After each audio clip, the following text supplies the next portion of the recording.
ప్రస్తుతం మనతో పాటు ఉన్నారు మేజర్ సంత్ ప్రకాష్ సింగ్ ఒబెరాయ్ గారు. ఒకసారి ఆయనతో మాట్లాడదాం. ఎందుకంటే పెహల్గామ్ ఇష్యూ కావచ్చు, తర్వాత జరిగినటువంటి మనకి పాకిస్తాన్కి జరిగినటువంటి యుద్ధం విషయంలో కావచ్చు, మనం ఆపరేషన్ సింధూర్ అంటాం కదా, అది కావచ్చు, లేదా సీజ్ ఫైర్ కావచ్చు, ఇలా పలు అంశాల మీద ఆయన ఒపీనియన్ ఏంటో అడిగి తెలుసుకుందాం. నమస్తే అండి. నమస్తే మేడం. సార్, మీరు మేజర్గా రిటైర్ అయినట్టున్నారు. ఎన్ని సంవత్సరాల పాటు ఇండియన్ ఆర్మీలో ఉన్నారు? 11 సంవత్సరాలు మేడం. 2004 to 2015. ఏ పోస్ట్ లో జాయిన్ అయ్యి ఏ పోస్ట్ నుంచి బయటకు వచ్చారు? సెకండ్ లెఫ్టినెంట్ గా జాయిన్ అయ్యాను మ్యామ్. యాజ్ అ మేజర్ గా నేను 2015 ఆర్మీ వదిలేసి రావడం జరిగింది. జేఎండ్కే లో సర్వీస్ చేశాను, అరుణాచల్ ప్రదేశ్ లో జమ్మూ సర్వీస్ కాశ్మీర్ చేశాను, చేశారా? ఓకే. రాజస్థాన్ లో సర్వీస్ చేశాను, సూపర్. అస్సాం లో ఉల్ఫా ఉగ్రవాదులతో ఢీ కొనుక్కున్నాము, అండ్ నాగాలాండ్ అలాగే సర్వీస్ చేశాను. బటిండాలో కూడా సర్వీస్ చేశాను. సూపర్. మీరు మీ నేమ్ చూస్తుంటే మేబీ మీరు పంజాబ్ కి సంబంధించిన వాళ్ళేమో, లేదా మీ మూలాలు పంజాబ్ కావచ్చు అనిపిస్తుంది. తెలుగు ఇంత బాగా మాట్లాడుతున్నారు ఎలా? Father is a Punjabi ma'am, అమ్మ is a Telugu Brahmin girl. Love మ్యారేజా? 1970s love marriage. అప్పుడు లవ్ మ్యారేజ్ మమ్మీ వాళ్ళది. సూపర్ అసలు.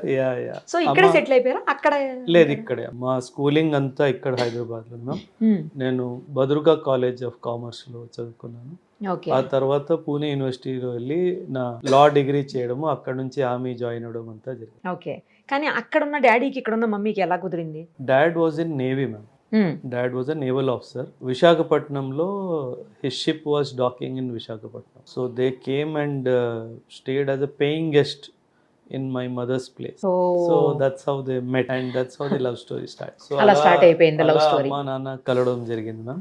అండ్ we are 3 kids, నేను, అక్క, ఒక తమ్ముడు. ఓకే. సో అక్క is married in Maharashtra. నేను, తమ్ముడు హైదరాబాద్ లో. మీరు లవ్ మ్యారేజ్ మళ్ళీ మీది కూడా? లేదు మ్యామ్, నేను సింగిల్. Okay okay. అంటే ఆర్మీలో ఉన్నారు కాబట్టి అలాగే ఉండాలని డిసైడ్ అయ్యారా? అలా ఏం లేదు మ్యామ్. అంటే ఇంకా ఈ టీచింగ్ ప్రొఫెషన్ ఎలా అంటే యూపీఎస్సి చాలా కమిటెడ్గా ఉండాలి. అంటే కుదరట్లేదు, ఆ దిశలో ఆలోచన వెళ్ళట్లేదు. రైట్. ఓకే. ఈ పేరెంట్స్ ఇక్కడే ఉంటారండి? అమ్మ నాతోనే ఉంటుంది, నాన్నగారు లేరు. 2005లోనే నాన్నగారు చనిపోయారు. ఓకే. అమ్మ నాతోనే ఉంటుంది. ఇన్ఫ్యాక్ట్ ఆర్మీ వదిలేసి రావడానికి కారణం కూడా ఇంకా ఎవరు లేరు ఇంట్లో అమ్మని చూసుకోవడానికి. 2014లో అమ్మ was diagnosed with cancer. So ఇంకా నేను 2015లో ఆర్మీ వదిలేసి ఇంక అమ్మని చూసుకోవడానికి అన్నట్టుగా నేను వచ్చేసాను. ఇంక అప్పటి నుంచి అమ్మ నా దగ్గర ఉంటుంది, ఐఎమ్ టేకింగ్ కేర్. సూపర్. కానీ మేజర్గా అండి మనం ఎక్కడ అబ్జర్వ్ చేసినా సరే మెయిన్ ఎక్కువ మంది ఆర్మీకి వెళ్ళే వాళ్ళలో పంజాబ్ వాళ్ళే ఎక్కువ ఉంటారు. అవును. ఫస్ట్ ప్లేస్ పంజాబ్కే ఉంటుంది. సెకండ్ ప్లేస్ వచ్చి శ్రీకాకుళం అని వింటున్నాము, ఆంధ్రాలో శ్రీకాకుళం. గ్రేట్ ఆ విషయం వినడానికి. ఎందుకని ఎక్కువ వాళ్ళే అంటే మ్యామ్, సిక్కిజం లో spirit of service is part of Sikhism. Sikhism కి 3 అంశాలు మేడం. నామ్ జపో, కిరత్ కరో, వండికే చెక్కో.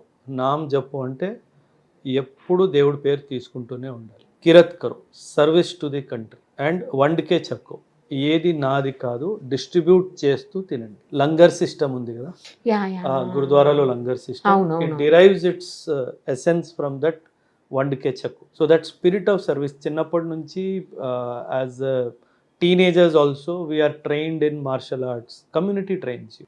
బికాస్ మ్యామ్, మీరు హిస్టరీ చూస్తే కనుక Sikhism was born as a religion to protect the Hindus. So ఆ హిందూ ప్రొటెక్షన్ కాస్త దేశం ప్రొటెక్షన్ లా over a period of time మారిపోయింది. So that is how. And border adjoining state కాబట్టి ఆ spirit of service towards the country, armed forces అనేది చాలా పై ఎత్తుగా ఉంటుంది. కాబట్టి ఈవెన్ టుడే ఆల్మోస్ట్ పంజాబ్ నుంచి 1 son will go to the army.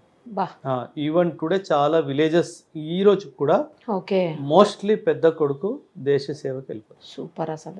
అంటే that is part of the culture. పిల్లోడి దగ్గర కూడా ఆప్షన్ లేదు. That's the beauty of the culture. You are the son of the soil, son of the country, son of the mother కాదు, son of the country. So ఆ spirit ఉంది కాబట్టి ఇంకా great. అసలు మీకు చాలా మెడల్స్ కనిపిస్తున్నాయి. ఏ ఏ సందర్భాల్లో ఈ మెడల్స్ ఇచ్చారు, అసలు ఎప్పుడు ఇస్తారు? అంటే ma'am, medals depends on the operations అవన్నీ కూడాను. ఫస్ట్ మెడల్ వచ్చేసి this is a medal given for J and K operation. జేఎండ్కేలో ఆపరేషన్స్, యాంటీ టెర్రర్ ఆపరేషన్స్ చేస్తారు కదా, వాళ్ళకి ఇస్తారు. రెండోది వచ్చేసి హై ఆల్టిట్యూడ్. మనం చాలా చలి ప్రదేశాలు ఉంటాయి మ్మ్, కదా, మ్మ్. అబౌవ్ సియాచిన్ లాంటివి. అబౌవ్ 8,000 ఫీట్కి సియాచిన్ లాంటివి దానికి ఇస్తారు. మ్మ్. మూడోది 75 years of Indian independence medal ma'am. And నాలుగోది 9 years సర్వీస్ మెడల్. ఇన్ఫాక్ట్ ఇంకోటి ఉండాలి, నేను పెట్టుకోలేదు, నార్త్ ఈస్ట్ లో ఆపరేషన్ రైనో మెడల్ కూడా ఉంటుంది, అది నేను పెట్టుకోలేదు. సో ఇలా I have got 5 place medals. సరిపోలేదని పెట్టుకోలేదా మీరు? లేదు మ్యామ్, ఇక్కడ దొరకట్లేదు మార్కెట్లో. ఐ బీన్ ట్రయింగ్, మేబీ ఇంకా నార్త్ ఈస్ట్కి వెళ్తే దానికి తొందరగా దొరకవు మ్యామ్. అంటే మెడల్స్ ఎప్పుడైతే మాకు ఇస్తారో ఆ, సెరమోనియల్ మెడల్స్ చాలా పాతబడిపోయింది మ్యామ్. సో అది పెట్టుకోవడానికి అంత దానికి స్టీల్కి అంత ఇది పట్టింది. సో అది ఓహో, బాగోలేదని రస్ట్ చెప్పేసి పట్టేసినట్టు. తెప్పిద్దామంటే కుదరట్లేదు. సో ఈ మెడల్స్ అనేవి ఏ పోస్ట్ లో పనిచేసిన వాడికి సార్ అట్లా ఏమన్నా ఉంటుందా? అట్లా ఏముండదు. ఉంటాయి ఉంటది కదా ఆపరేషన్స్ కూడా ఉంటుంది, పోస్ట్ కూడా ఉంటాయి, చాలా ఉంటాయి. సియాచిన్ మెడల్ వేరేగా ఉంటుంది, ఇది హై ఆల్టిట్యూడ్ మెడల్. సో అంటే మీరు ఎక్కడెక్కడ పనిచేశారు, ఏ ఆపరేషన్స్లో, ఇప్పుడు ఆపరేషన్ సింధూర్ జరిగింది కదా, ఎవరైతే ఆపరేషన్ సింధూర్లో పార్టిసిపేట్ చేస్తారో వాళ్ళకి సపరేట్గా మెడల్ ఉంటుంది. ఓకే. ఆపరేషన్ బట్టి మెడల్ ఉంటుంది. సోల్జర్స్ కూడా ఉంటాయండి? 100% ఆఫీసర్స్కి, సోల్జర్స్కి అందరికీ ఉంటుంది. మెడల్స్ విషయంలో ఎవరికి స్పెషల్గా అలా ఉండదు, క్లాసిఫికేషన్ ఏముండదు, ప్రతి ఒక్కరికి ఆ మెడల్ లభిస్తుంది. మనం యుఎన్ పీస్ కీపింగ్కి వెళ్ళామనుకోండి, united nations security council peacekeeping వెళ్తాం కదా, దానికి మళ్ళీ వేరే మెడల్. సో అలా ప్రతి ఒక్క కేటగరైజేషన్ మెడల్స్ ఉంటాయి.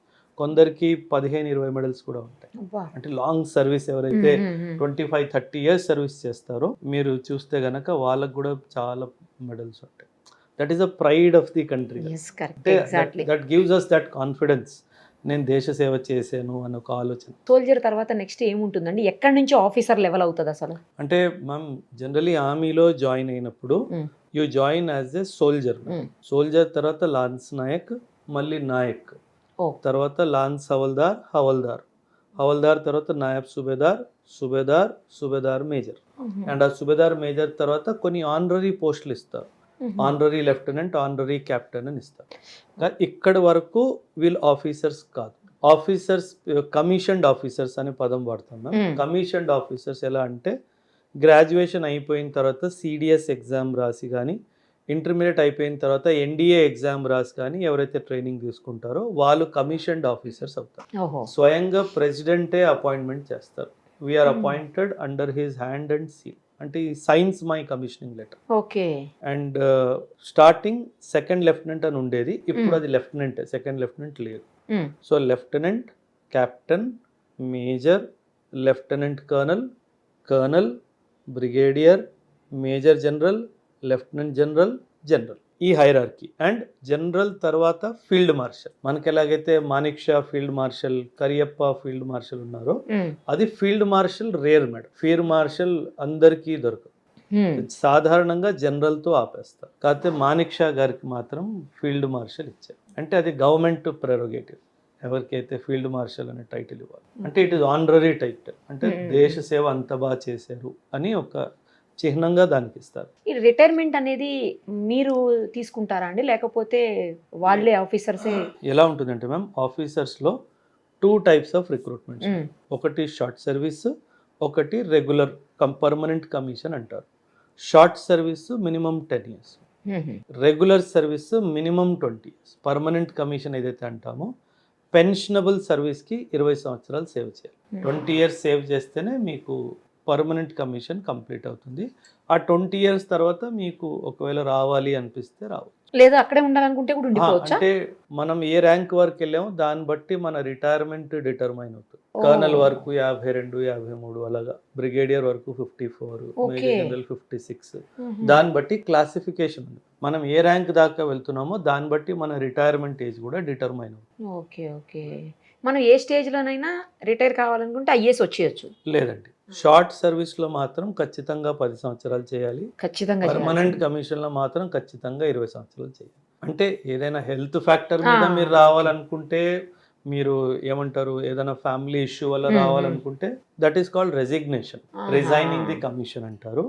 చాలా రేర్, సంవత్సరంలో ఒక్కలో ఇద్దరు అలాగా. అంటే మరీ అత్యవసర అవసరం ఉంటే తప్పితే ఎవరు జనరలీ రారు. అంటే నాకు ఈ అమ్మ విషయం లేకపోతే మీరు అసలు మైండ్లోనే లేదు, ఆ థాటే లేదు. 2014 వరకు అసలు వదిలేయాలి అన్న థాటే లేదు. ఇన్ఫ్యాక్ట్ ఈ ఆపరేషన్ సింధూర్ జరిగినప్పుడు ఒకరోజు అమ్మతో అలా అమ్మ వైపు చూస్తూ అమ్మ నీకు బాగుంటే నేను వచ్చేవాడిని కాదు. సో అలా ఆ డైమెన్షన్లో ఆ సర్వీస్ ఎలిమెంట్ ఎంత డీప్ అంటే మ్యామ్, ఇల్లు అన్నదమ్ములు ఎవ్వరూ గుర్తుండరు. అవును. ఆ 24 hours ఆ సర్వీస్ డొమైన్లో వెళ్ళిపోతాం. అవును. ఎప్పుడు నేను 2014 వరకు అసలు నాకు మైండ్లో ఆలోచనే లేదు. And I was doing very well. Almost all కోర్సెస్లో I have been topper. Army ma'am generally మనం ఏమనుకుంటామంటే ఆర్మీ అంటే ఫీల్డ్ ట్రైనింగ్, తుపాకీ పట్టుకొని నిల్చోవాలి అని అనుకుంటాము. కానీ ఆర్మీలో ఉన్నంత చదువు బయట లేదు. అవునా? చాలా చదువు ఉంది మ్యామ్. బికాస్ ఆ వెపన్ సిస్టమ్స్ అన్నీ చదవడం, దాని వెనుక సైన్స్ గురించి చదవడము, ఇవన్నీ విషయాలు చాలా డీప్గా స్టడీ అవుతుంది. సో మనం అనుకోవడం జనరలీ ఒక సామాన్యుడు ఆలోచన ఏంటంటే సైనికుడు అంటే తుపాకీ పట్టుకొని నిల్చో, అవును. కానీ అది కాదు. That is very wrong perception.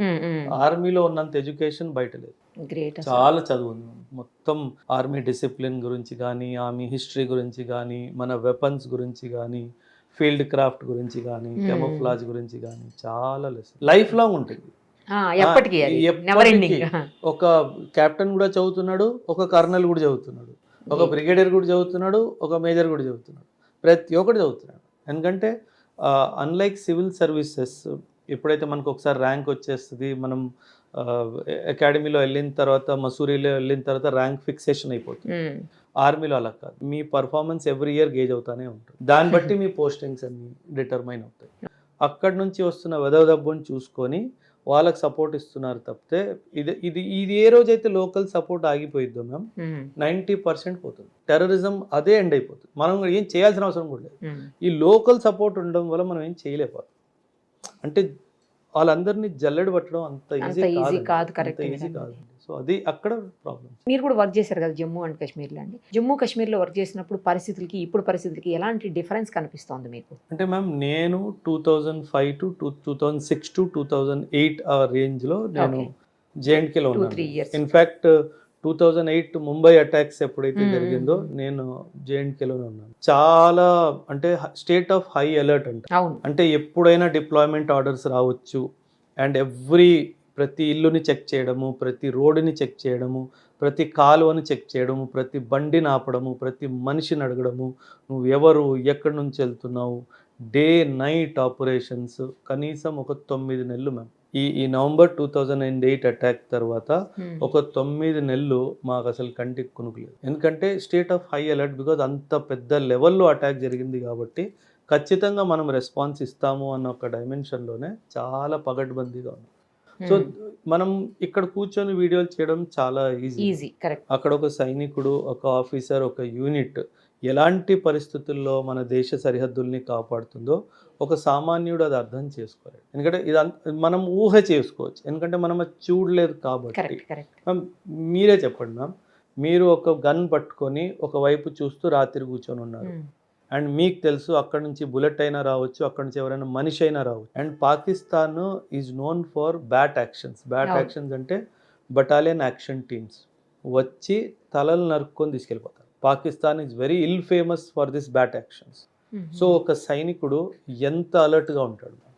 ఒక చిన్న శబ్దం కూడా you will try to monitor. And కళ్ళు ఇలాగే ఉండిపోతాయి, ఎవరెక్కడి నుంచి వస్తున్నాడా. సో నీ లైఫ్ కూడా ఉంది, నీ దేశాన్ని కూడా నువ్వు కాపాడాలి.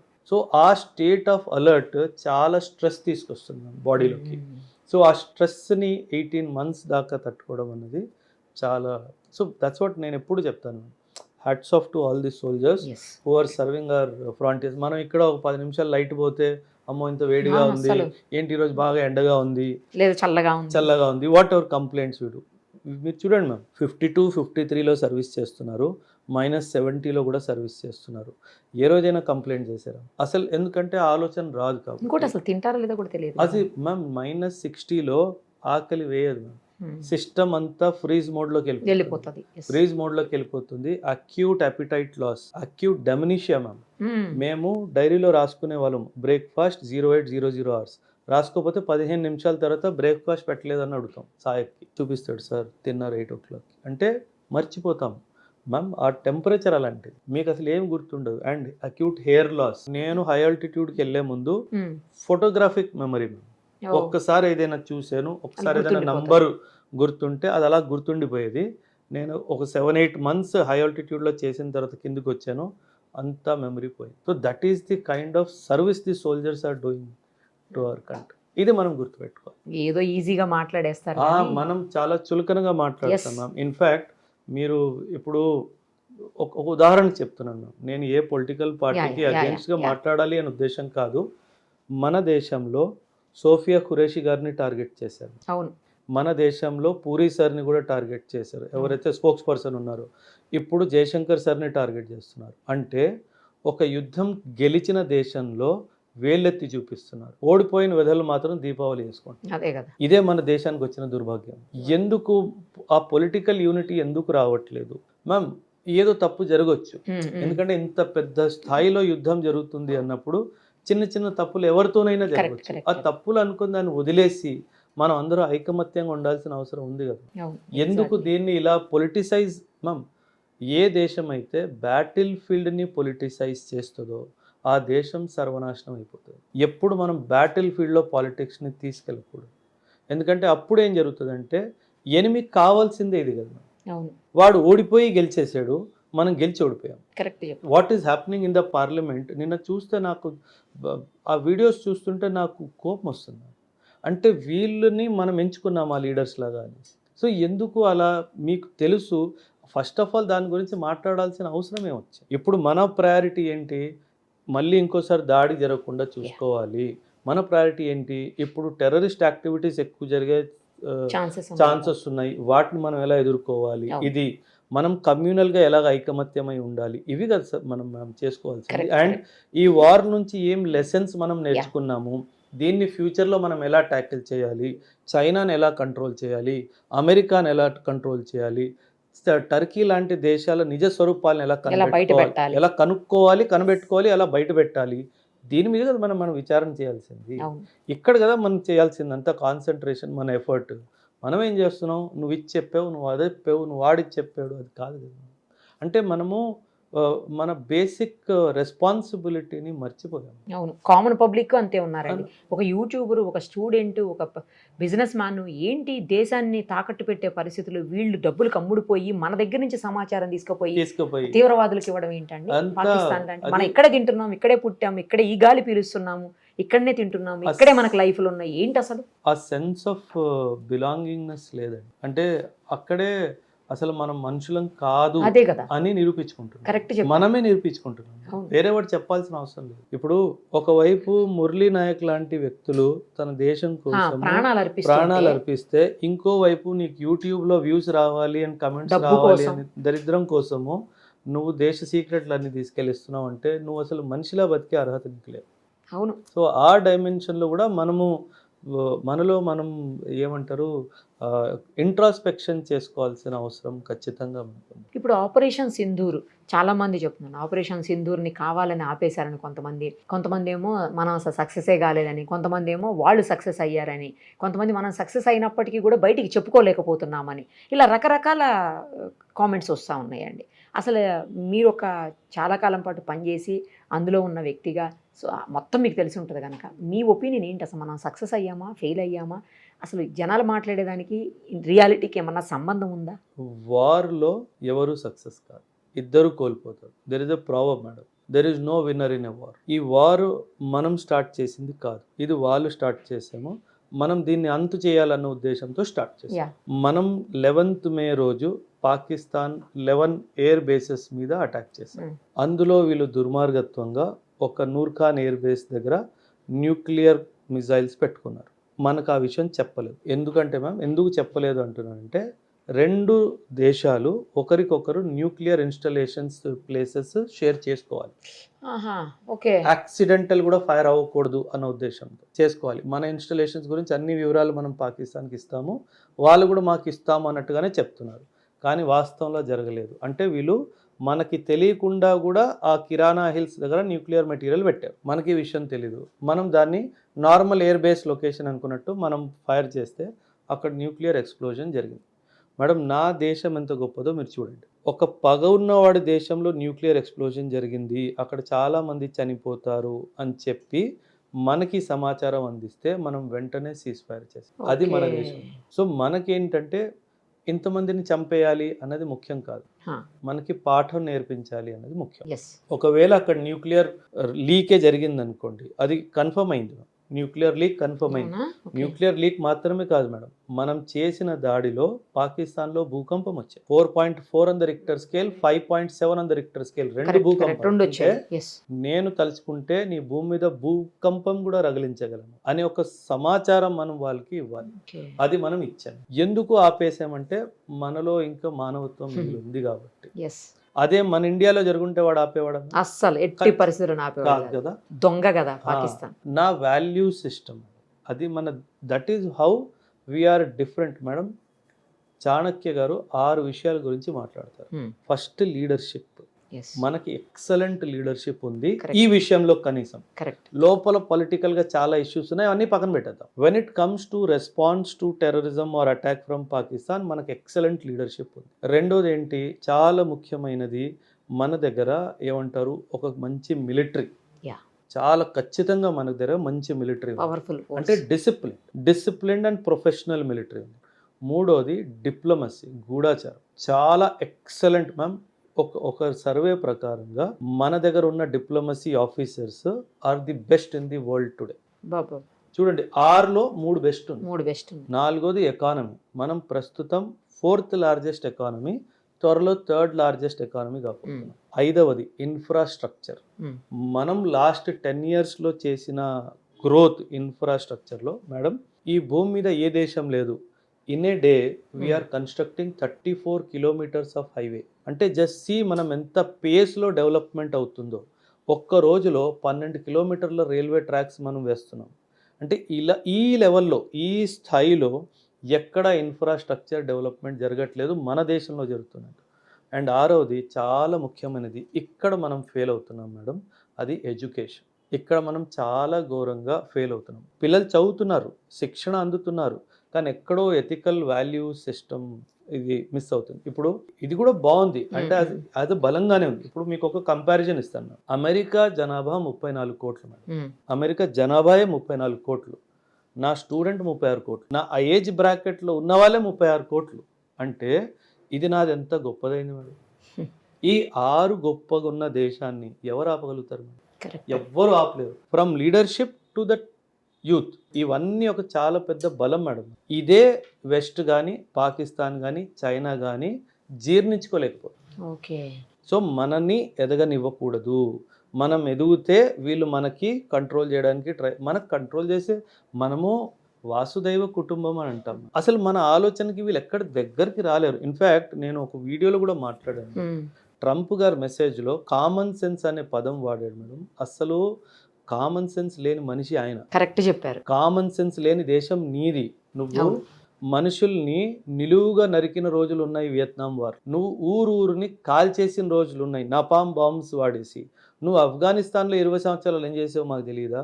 నువ్వు గ్రీస్లో ఏం చేసావు, టర్కీలో ఏం చేసావు, World War IIలో ఏం చేసావు? జపాన్ మీద ఆటమ్ బాంబ్ వేయాల్సిన అవసరమే లేదు మేడం. నువ్వు అన్నెసెసర్లీ జపాన్ మీద ఆటమ్ బాంబ్ వేసి ఎంతమందిని చంపావు? అండ్ నువ్వు కామన్ సెన్స్ గురించి నాతో మాట్లాడుతున్నావు. 5000 సంవత్సరాల సివిలైజేషన్ మేడం నాది. అండ్ నువ్వు నాకు కామన్ సెన్స్ నేర్పడం ఏంటి? And why we're keeping quiet about? అదే నాకు అర్థం కాని విషయం అండి. ఎందుకంటే నేనే ఆపించాను యుద్ధాన్ని, నా వల్ల ఆగిపోయింది. 2 బలమైన దేశాలు అంటే ఎవరు బలమైన దేశం? పాకిస్తాన్ బలమైన దేశమా మేడం? లాగ్ గట్టి కొడితే పడిపోయింది దేశం. అంటే నేను ఒక్క కోణమే చెప్తాను, థౌజండ్స్ ఆఫ్ కోణాల్లో మనం పాకిస్తాన్కి ఎక్కడో ఉన్నాం. అవును, ఒక్కటే కోణం చెప్తాను. నా దగ్గర ఫారిన్ ఎక్స్చేంజ్ రిజర్వ్స్ లో ఈ రోజు $700 బిలియన్ ఉన్నాయి. పాకిస్తాన్ $2 బిలియన్ అడుక్కొని తెచ్చుకుంది. నువ్వు నాతో పోలి 2 సమానత్వం అంటావేంటి? అంటే వీళ్ళు లేదు మేడం, ఇది ఒక కాన్సెప్ట్ గురించి బ్యాలెన్స్ ఆఫ్ పవర్. అంటే పాకిస్తాన్తో నేనున్నాను అనే ఒక సందేశం. ఇండైరెక్ట్ గా వీళ్ళు చాలా దుర్మార్గులు మేడం.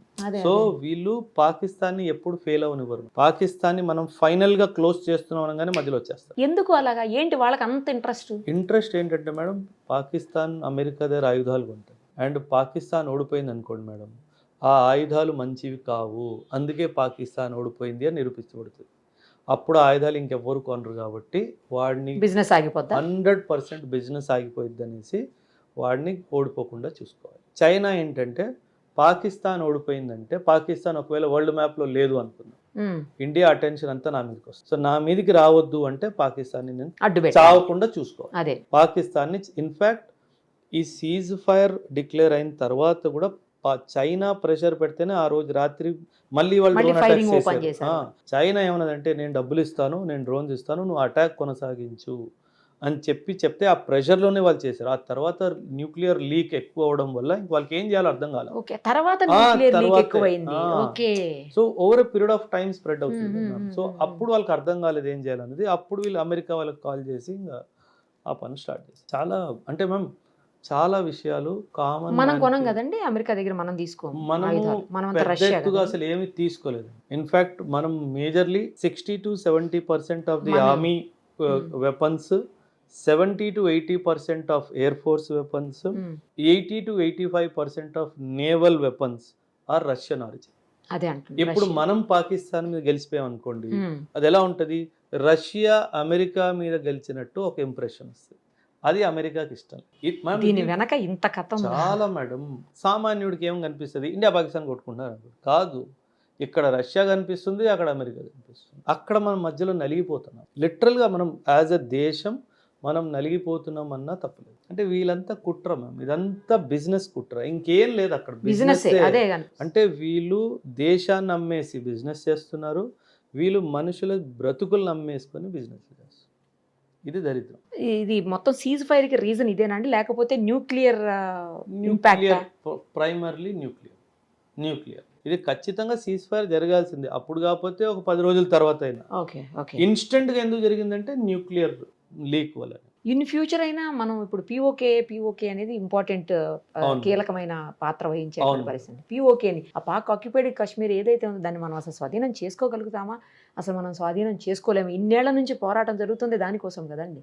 ఏదైనా సరే యుద్ధానికి 2 కోణాలు, ఒకటి మిలిటరీ మైట్, ఒకటి పొలిటికల్ విల్. 2.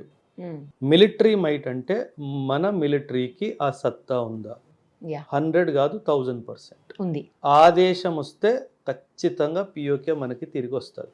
పొలిటికల్ విల్కి వస్తారా? ఈ పొలిటికల్ విల్ ఉన్నా సరే ఆ సమయం ఆ సందర్భంలో ఇంటర్నేషనల్ ప్రెషర్ క్రియేట్ చేస్తుంది. ఆ ఇంటర్నేషనల్ ప్రెషర్ వల్ల ఆ పొలిటికల్ విల్ ఎక్కడో ఒక వెనకడుగు వేసేస్తుంది. ఆ వెనకడుగులో మ్యామ్, ఈ వెనకడుగు మొదటిసారి అవ్వలేదు మేడం. 47లో వెనకడుగు తీసుకున్నాము. 60 ఇది ఇంకా మనం పిఓకేలో కూడా వెళ్ళలేదు. 65 వార్లో మనం లాహోర్ వెళ్ళిపోయాం. లాహోర్ నుంచి మళ్ళీ మనం తిరిగి వచ్చాం మ్యామ్. కరెక్ట్. అండ్ 71లో మన ఉద్దేశం వెస్ట్ పాకిస్తాన్ కావద్దు కాబట్టే వదిలేసాం. మన ఉద్దేశం బంగ్లాదేశ్ లిబరేషన్ కాబట్టి వెస్ట్ వైపు మనం ఎక్కువ చేయలేదు. కాకపోతే మనం 71లో కూడా వదిలేసాం. సో ఇది మొదటిసారి జరగలేదు మ్యామ్.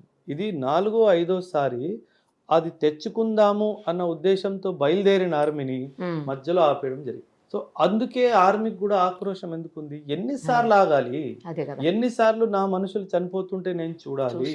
ఎన్నిసార్లు వాళ్ళ శవాలని నా భుజాల మీద వేసుకొని వెళ్ళాలి? మ్యామ్, నేను యాజ్ ఎ కెప్టెన్ మా యూనిట్లో ఒక ఇన్సిడెంట్ జరిగింది. ఒక సోల్జర్ చనిపోయారు. నేను చెప్తున్నాను మ్యామ్, నా 10 years సర్వీస్లో that was the most difficult job I did. ఒక సోల్జర్ బాడీని తన ఊరికి తీసుకెళ్ళి వాళ్ళ పేరెంట్స్కి అప్పగించడం అన్నది అస్సలు అది చెయ్యలేని బరువైన పని. అంటే ఒక తల్లికి నీ కొడుకు చనిపోయాడు మాట రాదు. సో వాళ్ళు దాన్ని కూడా వాల్యూ ఇవ్వట్లేదు. ఇంక మానవత్వం ఎక్కడుంది? సో అందుకే కదా ఆక్రోశం ఉంది ఆర్మీలో కూడా. ఇంకెన్నిసార్లు మమ్మల్ని ఆపుతారు? కనీసం నాదైనా నేను తెచ్చుకుంటాను కదా. అంటే ఇన్ఫ్యాక్ట్ దెర్ ఇస్ అంటే ఇంకో మాట ఏంటంటే, మేము 14 లక్షల మంది ఉన్నాం, పిఓకే తెచ్చుకోకపోతే అసలు ఎందుకు మేము అన్నట్టు మాట్లాడతాం. వదిలేండి మమ్మల్ని, వెళ్ళిపోతాం ఇంటికి. సో అంత ఆక్రోశంలో మళ్ళీ సీజ్ ఫైర్ అసలు అయిపోతుంది. పిఓకే మనకి స్వాధీనం అయిపోతుంది అనుకున్న టైంలో సీజ్ ఫైర్ ఇదేంటా అని అర్థం కాని సిచ్యువేషన్. సో కాకపోతే పాకిస్తాన్ ఏంటంటే మ్యామ్, వీళ్ళు వాళ్ళకి సెల్ఫ్ రెస్పెక్ట్ లేదు అస్సలు. వాళ్ళు వెళ్ళి ఎవరి కాలు మీదైనా దరిద్రంగా పడతారు. మనం 100 సార్లు ఎవరినైనా ఏమైనా అడగాలి అంటే మనం సెల్ఫ్ రెస్పెక్ట్ ని చంపుకోలేక మానేస్తాం అడగడం. వాళ్ళకి అలాంటివి ఏమీ లేవు. వాళ్ళు ఎవరి దగ్గరైనా భిక్ష అడుగుతారు. డబ్బులు కూడా అది దీనికోసం తెచ్చుకుంటారు. వాళ్ళకి ఇవన్నీ పట్టించుకోరు. వాళ్ళంతా సిగ్గులేని ప్రజలు. అదే ఇచ్చేవాళ్ళు కూడా ఎట్లా ఇస్తారండి? అట్లా ఇచ్చేవాళ్ళు ఏంటంటే తమాషా చూద్దాం అనేసి, ఇచ్చేవాళ్ళు తమాషా చూద్దాం అనేసి, పుచ్చుకునే వాళ్ళేమో తమాషా చేద్దాం అనేసి. సో ఆ డైమెన్షన్లో సాగుతుంది. ఇప్పుడు మీరు ఇందాక చెప్పినప్పుడు విషయం నాకు ఒకటి 1971 వార్ గురించి మాట్లాడారు మీరు. అప్పుడే అసలు మనం చాలా దూరం వెళ్ళి వెనక్కి తిరిగి వచ్చేసామని చెప్పేసి. కానీ ఇప్పుడు కొంతమంది మాట్లాడుతున్నారు ఇందిరాగాంధీ గారే చాలా ఫార్వర్డ్గా డేరింగ్గా స్టెప్ వేశారు ముందుకి. బట్ ఇప్పుడు మోడీ గారు వేయలేకపోయారు, మోడీ గారు వెనక్కి మధ్యలోనే తగ్గిపోయారు అని చెప్పేసి కొంతమంది మాట్లాడుతుంది. ఇందులో నిజం ఎంత అండి, మీరే చెప్పాలి కరెక్ట్గా. మేడం, నేను పర్సనల్గా ఇందిరాగాంధీ అడ్మైరర్. నేను పొలిటికల్ అడ్మైరర్ కాదు. I admire her as a leader. Okay. ఎందుకంటే నేను పాలిటిక్స్కి చాలా దూరంగా ఉన్నాను. ఇందిరాగాంధీ ఒకేసారి పుట్టింది, మళ్ళీ పుట్టింది. అండ్ ఇందిరాగాంధీ దరిదాపుల్లో ఎవ్వరూ వెళ్ళలేరు. 1971 ఆపరేషన్ ఎలాగైతే తను చేసిందో ఈ భూమి మీద ఎవ్వరూ చేయలేరు. ఎవ్వరు అంటే నేను ఇండియా అనట్లేదు మేడం. అలాంటి లీడర్ ఈ భూమి మీద మరి పుట్టలేదు. అంత డేరింగ్. మ్యామ్, అప్పట్లో మన దగ్గర ఏముంది మేడం? ఏమీ లేదు. అమెరికా దగ్గర బియ్యం గోధుమలు అడుక్కుని తినే టైంలో కూడా ఇంత పెద్ద పని తను చేసిందంటే ఎవ్వరూ చేయలేరు. నేను బల్లగుద్ది చెప్తాను, ఇందిరాగాంధీ లాంటి లీడరు మళ్ళీ పుట్టరు. అది బీజేపీ వాజ్పేయి చెప్పారు మేడం, షీఈ్ దుర్గామాత అంటే ఒక దేవునితో తన్ని పోల్చాడు. అంత కరేజ్ తను చూపించింది కాబట్టి 1971లో ఆ బంగ్లాదేశ్ జరిగింది మేడం. లేదంటే అప్పట్లో మనకి అమెరికా నుంచి ఎంత ప్రెషర్ తెలుసా మేడం? నువ్వు ఆపుతావా, నేను నా ఫ్లీట్ని పంపించాలా అన్నా సరే నువ్వు ఏమైనా చేసుకో అని చెప్పేసి ముందడుగేసింది. ఆ డేరింగ్ అండ్ డాషింగ్ మళ్ళీ రాదు. అంటే నేను this is not a political statement. నేను I'm a big admirer of Indira Gandhi. I hate her also, I love her also. Hate her because కొన్ని పొలిటికల్ డైమెన్షన్లో కాన్స్టిట్యూషన్తో బాగా ఆడుకుంది. సో ఆ డైమెన్షన్లో because I'm a teacher of polity, so ఆ డైమెన్షన్లో నాకు కొంచెం తనతో ఇది ఉంది. తప్పితే అన్ ఎక్సలెంట్ లీడర్. అంటే లీడర్కి ఉండాల్సిన లక్షణాల్లో 100కు 100 లక్షణాలు తనలో. అలాంటి లీడర్ మనకి ఈ టైంలో కావాల్సింది. సో కాకపోతే మేము ఇంటర్నేషనల్ సిచ్యువేషన్స్ కూడా మారుతుంది. టైం అండ్ స్పేస్ని కూడా మనం చూసుకోవాలి. కాబట్టి ఆ సమయం సందర్భం మనకు ఒక ఉద్దేశం ఉంది. 2047 వరకు మనం ఒక డెవలప్డ్ కంట్రీ లాగా వికసించాలి. ఇప్పుడు దీని మీద ఎక్కువ వెళ్ళాం అనుకోండి మేడం, డెవలప్మెంట్ వెనక్కి వెళ్ళిపోయింది. సో మేబీ మన ప్రధాని గారు కూడా ఇదే ఆలోచన తీసుకొని ఒక నిర్ణయానికి వచ్చి ఉంటారు. అందుకే చెప్పారు ఆయన, నేను ఆపరేషన్ సింధూర్కి ఫుల్ స్టాప్ పెట్టలేదు, ఓన్లీ కామాయే పెట్టాను అని చెప్పి చాలా స్పష్టంగా చెప్పారు. అంటే నువ్వు మళ్ళీ ఏమైనా చేసేవనుకో ఈసారి మళ్ళీ లోపలికి వచ్చి కొడతాను అన్న ఉద్దేశంతో మాత్రం ఖచ్చితంగా చెప్పడం జరిగింది. అండ్ అది చాలు అని నేను కూడా అనుకుంటున్నాను. అంటే పాకిస్తాన్ బుద్ధి తెచ్చుకునే దేశం కాదు అసలు. వాళ్ళకి ఈ సీజ్ ఫైర్ మహా అయితే 1 నెల, అంతే, మహా అయితే ఒక 2 నెలలు. ఇది మళ్ళీ జరగాల్సిందే. వాళ్ళు ఏదో పని చేస్తారు. ఎందుకంటే వాళ్ళు ఏదో పని చేయకపోతే కంట్రీలో సిచ్యువేషన్ బాగాలేదు. జనాలు క్వశ్చన్లు అడగడం స్టార్ట్ చేస్తారు. అండ్ జనాలు క్వశ్చన్లు అడగడం స్టార్ట్ చేస్తారు. వాళ్ళ మైండ్ని డైవర్ట్ చేయడానికి మళ్ళీ ఏదో పని చేస్తారు. సో ఇది మనకి ఇంకంటే అందుకే ఇంగ్లీష్లో ఒక ప్రావర్బ్ ఉంది madam, you can choose your friends but not your neighbours. Correct. So దరిద్రంగా మనకే వీళ్ళు తగిలేరు కాబట్టి ఇంకా మనం క్యాన్సర్ లాంటిది మేడం, దాంతో మనం బతకాల్సిందే. మనకి ఇంకేం అవకాశం. కానీ ఎంత సీజ్ ఫైర్ అయినా, ఎంత శాంతియుతంగా ఉన్నా బోర్డర్లో వాళ్ళు కవ్విస్తూనే ఉంటారట కదా సైనికుల్ని, మనోళ్ళని, మన ఆర్మీని మొత్తం. మేడం, కొంతమంది పిల్లలు మనం ఎంత వాళ్ళని కంట్రోల్ చేసినా వాళ్ళు ఎక్కడో ఏలు పెడతాం. పాకిస్తాన్ బుద్ధి కూడా అంతే. మనం ఎంత సీజ్ ఫైర్ చేసినా, మనం ఎంత వాళ్ళని సరేలే పోనీలే అని వదిలేసినా వాడు ఆ ఏదో పని చేస్తూనే ఉంటాడు. ఎందుకంటే పాకిస్తాన్లో ప్రస్తుతం మేడం ఒక అంచనా ప్రకారంగా 30,000కు పైగా తీవ్రవాదులు ట్రైన్ అయి ఉన్నారు. మరి వాళ్ళు ఏం చేసుకోవాలి మేడం? వెపన్ ఇచ్చావు, ట్రైనింగ్ ఇచ్చావు, ఐడియాలజికల్ ఇండాక్ట్రినేషన్ ఇచ్చావు, వాళ్ళకి టార్గెట్ చూపించకపోతే నిన్నే కొడతారు. అసలు వాళ్ళ ఆర్మీ ఎందుకండి కంటిన్యూస్గా వాళ్ళకి సపోర్ట్ చేసేది ఏంటి అసలు? అంటే మ్యామ్, ఇంటర్నేషనలీ పాకిస్తాన్ ఆర్మీని ఏ దేశం వాళ్ళు రెస్పెక్ట్ ఇవ్వరు. అసలు జాయింట్ ఆపరేషన్స్ జరుగుతాయి కదా, అసలు ఆ జాయింట్ ఆపరేషన్స్లో పాకిస్తాన్ ఆర్మీని ఎవరు పెద్ద పట్టించుకోరు. ఎందుకంటే they are rogue army, they are not professional army కాదు వాళ్ళు. అంటే వాళ్ళ పని ఓన్లీ టెర్రరిజం చేయడము, టెర్రరిస్టులను ట్రైన్ చేయడం, ఇదే తప్పితే మేడం వాళ్ళు తయారు చేసిన ఒక వెపన్ దాకెందుకు మేడం? ఒక కార్ లేదు, ఒక కార్ తయారు చేసుకోలేని దేశం మన మీద దాడికి వచ్చేస్తుంది అంటే ఇంకేం చెప్పాలి? మనం మార్స్లోకి వెళ్తున్నాము, మనం చంద్రయాన్కి చంద్రుడి మీద వెళ్ళిపోయాము, పాకిస్తాన్ ఎక్కడికి వెళ్తుంది చెప్పండి, భూమిలోకి వెళ్ళిపోతుంది. అది వాళ్ళకి అర్థం కావట్లేదు. సో అందుకే వాళ్ళకి ఈర్ష్య, మనం ఏం చేయలేకపోతున్నాం, వీళ్ళు అక్కడ దాకా వెళ్ళిపోయారు, ఏదో ఒకటి చేసి వీళ్ళు గొడవలు పెట్టాలి, వాళ్ళు కొట్టుకొని చచ్చిపోవాలి, మనం చూసి ఆనందపడాలి. రాక్షస ఆనందం ఉంటారు చూడండి, అది పొందాలి. వీళ్ళు కొట్టుకుంటున్నారు. Ma'am Amritsar golden temple madam మీద దాడి చేయడానికి ప్రయత్నించావు. ఒరే యదవ, Guru Nanak was born in your land. నీకు ఆ మాత్రం కూడా ఇంత సెన్స్ లేకపోతే అసలు నువ్వు మనిషివేనారా? అండ్ పాకిస్తాన్లో పంజాబీసే ఎక్కువ ఉన్నారు మ్యామ్. పాకిస్తాన్లో ఉన్నంత పంజాబీస్ మన దగ్గర కూడా లేరు. అంటే మీకు ఆ గీత జ్ఞానం కూడా లేదరా? నీ భూమి మీద పుట్టిన ఒక పవిత్ర ఆత్మ అక్కడ ఆయన ఒక గుడి కట్టిస్తే దాన్నే ధ్వంసం చేస్తా అనుకుంటున్నావు. అసలు నువ్వు మనిషివేనా? అంటే ఆ దేశం ఎక్కడికి వెళ్ళిపోతుంది మ్యామ్, నాకు అర్థం కాదు. సో వీళ్ళకు ఎటువంటి ఒక ఇది మంచి ఇది చెడు ఆ డిఫరెన్సియేషన్ లేదు మ్యామ్. వీళ్ళకి ఒకటే ఏంటంటే చంపాలి చావాలి, ఇంకేం లేదు, సాధించేది ఏమీ లేదు. మళ్ళీ కాదు, చంపాలి చావాలి, ఇదే వీళ్ళతో వచ్చింది దరిద్రం. ఇంకొకటి అంటే ఇప్పుడు పాకిస్తాన్ ఏదైతే ఆక్రమించిందో మన కాశ్మీర్ని, ఆ పార్ట్ని కనుక మనకి ఇండియాకు వదిలేస్తే చైనా వాళ్ళు ఈజీగా రావడం కూడా లోపలికి ఇబ్బందికర పరిస్థితులు ఉంటాయి.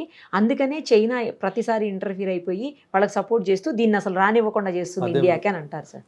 అది ఇన్ఫ్యాక్ట్ నేను ఎవరితోనో మాట్లాడుతున్నప్పుడు దీని గురించి కూడా నేను మాట్లాడాను. ఓకే, జనరలీ పాకిస్తాన్ ఒక మెసేజ్ ఏమిస్తుంది అంటే, నేను కశ్మీర్లో ఉన్న ముస్లిం బ్రదర్స్ని కాపాడడానికి వస్తున్నాను అని ఒక ఇమేజ్ క్రియేట్ చేసి, అది ఫాల్స్ ఇమేజ్. ఇది ఫాల్స్ అని నేను ఎలా చెప్తానంటే, చిన్న విషయం, చైనాలో ఉయిగూర్ ముస్లిమ్స్ని పిట్టల్ని కాల్చినట్టు కాలుస్తున్నాడు. నువ్వు ఏ రోజైనా నోరు తెరిసావా చైనా మీద? ఏ రోజైనా? ఇప్పుడు నేను మన దేశంలో ముస్లిమ్స్కి ఇచ్చిన స్వేచ్ఛ ముస్లిం ల్యాండ్లో కూడా లేదు. అంత స్వేచ్ఛ నేను ఇచ్చాను, అండ్ నువ్వు నా మీద వేలు చూపిస్తున్నావు. అదే ఉయిగుర్ ముస్లిమ్స్ని లిటరలీ మేడం పిట్టలు కాల్చినట్టు కాలుస్తున్నారు చైనాలో. ఏ రోజైనా నువ్వు నోరు తెరిసావా? లేదు మేడం. భయం ఏంటి మ్యామ్? తంతాడు వాడు. ఆ భయం కాబట్టి వీళ్ళకి ఏంటంటే పిఓకే ఉంటే పాకిస్తాన్కి చైనాకి డైరెక్ట్ ల్యాండ్ యాక్సెస్ ఉంటుంది. ఆ ల్యాండ్ యాక్సెస్ పోవద్దు అంటే పాకిస్తాన్ దగ్గర పిఓకే ఉండాలి. అంతే తప్పితే ఇండియన్ ముస్లిమ్స్ మీద కానీ కాశ్మీరీ ముస్లిమ్స్ మీద కానీ వీళ్ళకి ఎటువంటి ప్రేమ లేదు. శూన్యం. ఎందుకంటే వీళ్ళు అలా చూపిస్తారు, అంతేగాని గ్రౌండ్ రియాలిటీ అది కాదు. అది గ్రౌండ్ రియాలిటీ మాత్రం ఖచ్చితంగా కాదు. రాబోయే రోజుల్లో ఎప్పటికైనా సరే పిఓకేని మనం స్వాధీనం చేసుకుంటాం, ఖచ్చితంగా రావాల్సిందే మేడం. నా ఆశ పరంగా అయితే 2025లోనే జరగాల్సింది. ఇప్పుడు ఇది సడన్ గా జరిగింది, కానీ ఇంకొకసారి ఏదో పని మాత్రం పాకిస్తాన్ ఏమైనా చేసింది అనుకోండి, టెర్రరిజం కానీ ఇంకేదైనా కానీ, అప్పుడు మాత్రం మన భారత ప్రధానిని కానీ మన దేశాన్ని కానీ ఎవ్వడు ఆపలేదు. ఇది మాత్రం మీరు లాక్ చేసుకోవచ్చు. ఇంకొక అవకాశం మనం ఇచ్చాము. ఈసారి న్యూక్లియర్ పేలినా ఏం పేలినా వాడిని వదిలేది లేదు అన్న లైన్ ఆఫ్ థాట్ మనకే కాదు, మన భారత ప్రధానికే కాదు, డిఫెన్స్ ఫోర్సెస్లో కూడా వచ్చేసింది, ప్రజల్లో కూడా వచ్చేసింది. మీరు మ్యామ్ ఇండియా పాకిస్తాన్ ఎలా వేరు మ్యామ్ చెప్తాను నేను మీకు. వీళ్ళు పాకిస్తాన్ ఆర్మీ యుద్ధ భూమిలో పారిపోయే ఆర్మీ, వదిలేసి పారిపోతారు. ప్రధాని పారిపోయాడు, ఆర్మీ చీఫ్ వీళ్ళంతే మేడం. మన దగ్గర ఎట్లా అంటే వాలంటీర్స్ ని పిలిస్తే లక్షల్లో వస్తారు. మొన్న అలాగే వస్తారు, చండీగఢ్ లో చూశారు కదా, అసలు మామూలుగా రాలేదు. సో మనము 14 లక్షల ఆర్మీ కాదు మేడం, మనం 50 కోట్ల ఆర్మీ, కరెక్ట్, మనం 100 కోట్ల ఆర్మీ. అవసరమైతే మన ఆడవాళ్ళు కూడా వస్తారు. 100% చెప్పండి, ఖచ్చితంగా రాణి లక్ష్మీబాయి పుట్టిన భూమి ఇది, ఖచ్చితంగా వస్తారు, అవసరమైతే ఖచ్చితంగా వస్తారు. సో అలా మేము అయితే నాకు ఒక్కటే విన్నపం ఏంటంటే మేడం, మీ ఛానల్ ద్వారా కానీ ప్రోగ్రామ్ ద్వారా కానీ బ్యాటిల్ ఫీల్డ్ని పొలిటిసైజ్ చేయకండి. ఏవైనా తప్పులు జరిగితే జరుగుంటాయి, లేదంటే దాన్ని ఊరికే మనం తవ్వడానికి దాన్ని ప్రయత్నం చేయకుండా ఐకమత్యమై ఫ్యూచర్లో మనం ఇంకేం డెవలప్మెంట్స్ మ్యామ్, చైనా దగ్గర 5th జనరేషన్ ఎయిర్ క్రాఫ్ట్ ఉంది, వాళ్ళు 6th జనరేషన్ ఎయిర్ క్రాఫ్ట్ తయారు చేసుకుంటున్నారు. మన దగ్గర ఇంకా 5th జనరేషన్ ఎయిర్ క్రాఫ్ట్ లేదు. మనం దాని మీద కాన్సన్ట్రేట్ చేసుకోవాలి. మన దగ్గర మంచి మిజైల్స్ తెచ్చుకోవాలి, బ్రహ్మోస్ 2.0 3.0 మనం తయారు చేసుకోవాలి. ఎవడికి అమ్మడానికి అవసరం లేదు మేడం, నా సరిహద్దులను కాపాడుకోవడానికి నాకు కావాలి.